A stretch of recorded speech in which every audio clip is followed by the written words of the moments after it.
নমস্কার বন্ধুরা, আবারও চলে এলাম তোমাদের সাথে মায়ের হাতের আজকের দুপুরের মেনু শেয়ার করতে। আজকের দুপুরে রয়েছে গরম ভাত, হেলেঞ্চা সেদ্ধ। হেলেঞ্চা কিন্তু আমাদের শরীরের জন্য ভীষণই উপকারী। যাদের অ্যালার্জির সমস্যা আছে তারা কিন্তু হেলেঞ্চা খেলে রক্ত পরিষ্কার হয়। সাথে রয়েছে লাল শাক। প্রতিদিনের খাদ্য তালিকায় শাক পাতা থাকা কিন্তু ভীষণই উপকারী আমাদের শরীরের জন্য। সাথে ছিল ডিম সেদ্ধ, আর লাল শাকের সাথে কিন্তু কাঁচা পেঁয়াজ দিয়ে খেতে দারুণ লাগে খেতে। এরপর পাতে পড়ে গেছে ডিমের অমলেটের ঝোল। এখানে আলু, পেঁয়াজ, আদা, রসুন, মটরশুঁটি দিয়ে ডিমের অমলেটের ঝোল করা হয়েছে। ডিমের অমলেটের ঝোল কিন্তু ভীষণ ভালো লাগে, সাথে ডিম সিদ্ধ ছিল। আর এখানে রয়ে গেছে আজকে কাতলা মাছের স্মোকি কাতলা, যাকে বলে স্মোকি কাতলা কারি পাতে পড়ে গেছে।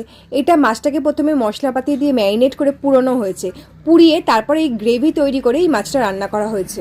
অসম্ভব ভালো হয়েছে খেতে। এরপরে খেয়ে উঠতে না উঠতে বোন মানে বড় কাকার বড় মেয়ে দিয়ে গেল হ্যান্ডমেড চকলেট।